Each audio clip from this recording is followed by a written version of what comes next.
What's up, guys? I'm Chris Spags here, back with another Four Corners video for today's 5-game MLB main slate, courtesy of Awesemo.com. Now, because it's a short slate, it's going to be one of those in which you have to really find your leverage points, find the ownership you trust, and the guys you're willing to go with and the ones you're not. So right now, like this video, and because it's a short slate and it's a tough one, I'm going to give you guys a little bonus here. Do your double dong picks today. If you get a guy who has a double dong, and if we have one on the slate, I think it's going to be easier for you to find him. So we're going to give away that free month of Awesemo Plus. All you have to do, like the video, comment your double dong pick down below, and if we have somebody who hits a double dong today and you are correct, you'll be winning that free month of an Awesemo.com premium membership. But now into our first corner today, the top pitchers, and Trevor Bauer going against Minnesota is going to be the number one owned guy industry-wide. He gets 4.1 implied runs against him, and he's expected to be the top owned pitcher on DraftKings with 47%, 29% on FanDuel, and on Yahoo with 60%. Bauer continues to be less effective on the year with a 4.5 xFIP and a 2.8% home run rate, which is down from a 3.6 xFIP and a 1.8% home run rate going back to last year. So the spot here versus the Minnesota lineup with a 224 ISO versus right-hand pitching, it's not much of a lock spot as the ownership indicates. Again, none of the spots here tonight are going to be locks. Everybody here has some downsides, some very serious downsides in some cases. So I don't mind Bauer here. I do think, though, I'm going to have some Minnesota Twins leverage on the other side because there's a ton of power going against them. They're in a park that's better for hitting than their home park. I think it's a nice spot to also go against Bauer. But again, the ownership is there really high, so it's still good to have a good portion of him because he does have the strikeout stuff. He does seem like the best mix of price plus upside on the slate. Patrick Corbin at San Diego should also be very popular today with 3.9 implied runs against him. He's going to be number 2 on all the sites with ownership not far behind Trevor Bauer despite a higher price. San Diego's 27.3% K rate and 219 batting average versus left-hand pitching do look solid for Corbin, but their 201 ISO shows the power to make life hard on Corbin if he's unable to miss bats, with guys like Fernando Tatis Jr., Franmil Reyes, Manny Machado, Hunter Renfroe, Will Myers, and Austin Hedges all over a 4.6% home run rate.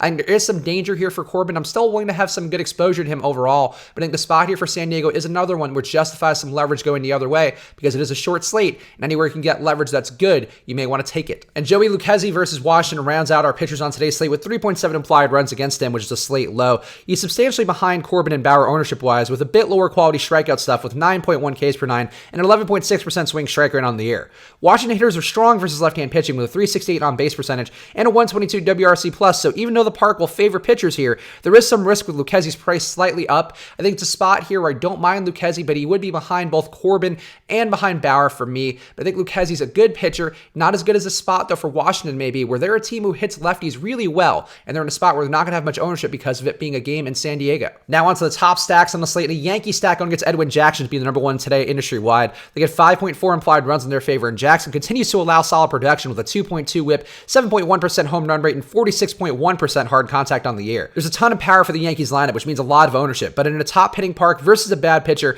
I think a mix of full stacks and mini stacks seems to be a wise move. The Yankees got there last night. That game yesterday between them and Toronto was pretty high scoring. It's now a spot here with worse pitchers, I think, on both sides. So I like the spot here for the Yankees quite a bit here as a stack, as mini stacks, and as one-offs. A Texas stack versus David Hess should also find some ownership today with 6.3 implied runs for them, which is a slate high.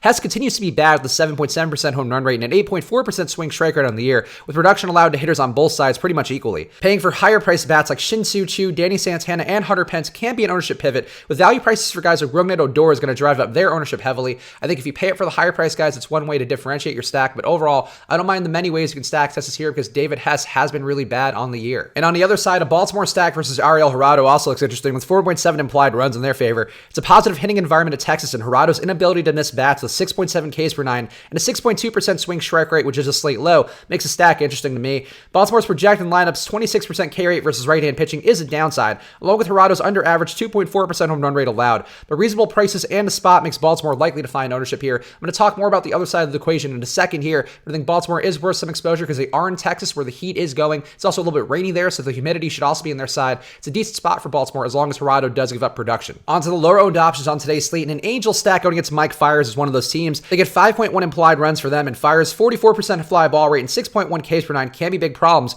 Going against an Angel team with pop only strikes out at a 16.6% rate versus right-hand pitching. Ohtani has started to find his power with home runs in the last 2 games, and he remains cheap and viable as a one-off or part of a stack with guys like Tommy La Stella, Mike Trout, and Albert Pujols. This Angel stack was one that I recommended yesterday as a lower owned option, and they were actually one that helped carry me almost to the top of a couple tournaments I was in. I like the spot again for them today, and I think people really are sleeping on the Angels, and they're hitting at their park, which is one of the better hitting parks in the league right now. It's a short slate, so I'm going to have this guy in 2 slides in a row. Ariel Jurado at Baltimore is a guy who interests me as a lower owned option today. He gets 4.7 implied runs against him, which is not good, and Jurado's ability to get strikeouts is lacking, but on a short short slate, his price could be useful, with him showing 20 fantasy point upside at Texas in his last start. Baltimore's 26% K rate, as I mentioned, in their projected lineup is the highest on the slate. So even though the spot is worrisome, Gerardo could be interesting leverage to Baltimore ownership. Gerardo is a guy who's not good, but at least he did show us that upside recently. Still not a guy I would trust at high volume, but I think his price works, and he's going to be lower owned enough where he could differentiate some higher owned stacks. An Oakland stack versus Tyler Skaggs also interests me with 4.4 implied runs for them. Skaggs projects for solid ownership on SP2 sites, despite Oakland's 231 ISO and an 18.1% K rate versus left-hand pitching. Skaggs can get Ks with 9.3 Ks per nine, but the 44% hard contact he allows is a lot in a park that favors home runs. Oakland has a lot of guys with a lot of power here. That ISO for the team is a big number. It's like the spot here going against Skaggs could be the leverage that you need on the slate if Skaggs is going to be as highly owned as he currently projects to be on the SP2 sites. And a Toronto stack versus J.A. Happ is also a bit interesting with 4.1 implied runs for them. The Vegas total could provide some interest in Happ, but he's been bad versus righties with a 4.8% home run rate and a 4.6 xFIP compared to a 1.9% home run rate and a 3.3 xFIP versus lefties, and this is going to be a righty-heavy Toronto lineup, so that's why that's most relevant. Happ has been less competent at strikeouts with a 7.8 K per nine rate on the year, as well as an increased 5.7% home run rate. So in a positive hitting park, there may be more good than bad for Toronto stacks with guys like Lourdes Gurriel, Vladimir Guerrero Jr., Randall Grichuk, and Teoscar Hernandez. Toronto just got there yesterday, so the ownership may be up a bit on them. They were in a lot of the top tournament-winning lineups. I think the spot here versus Happ, a guy who's been pretty hapless again. I hate to keep using that pun, but it's a fun one on the year. I think it's a nice spot to go to Toronto, especially if Happ is going to be pretty decently owned as he currently projects to be. Now on to our last corner, the one-offs, and Gary Sanchez going against Edwin Jackson is one guy I like a lot. Sanchez is extremely high priced, but he has a 158 WRC plus and 10.7% home run rate on the year. And his output could be must-have at catcher on a slate this small, given Jackson's many struggles.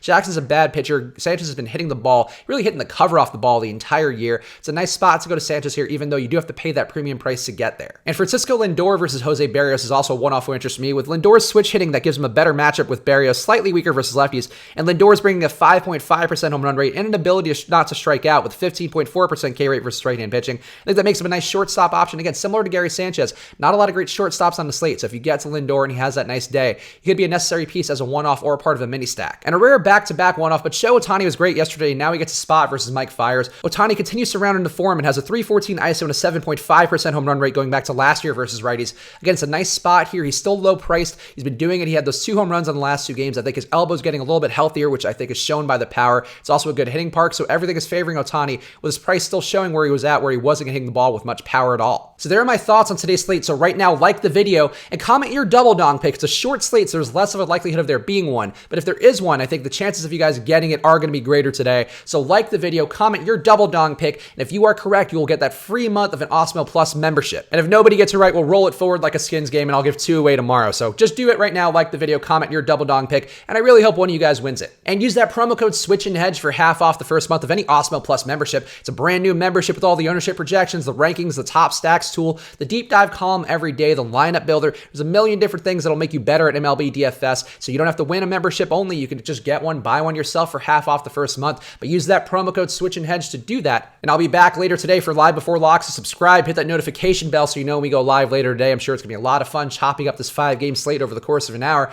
but I will be there doing it, so tune in there. Follow me on Twitter and Instagram at Chris Spags. I like the followers. It really helps me feel like I'm accomplishing something in life, so please go do that. And I'll be back tomorrow for another 4 Corners video, so good luck.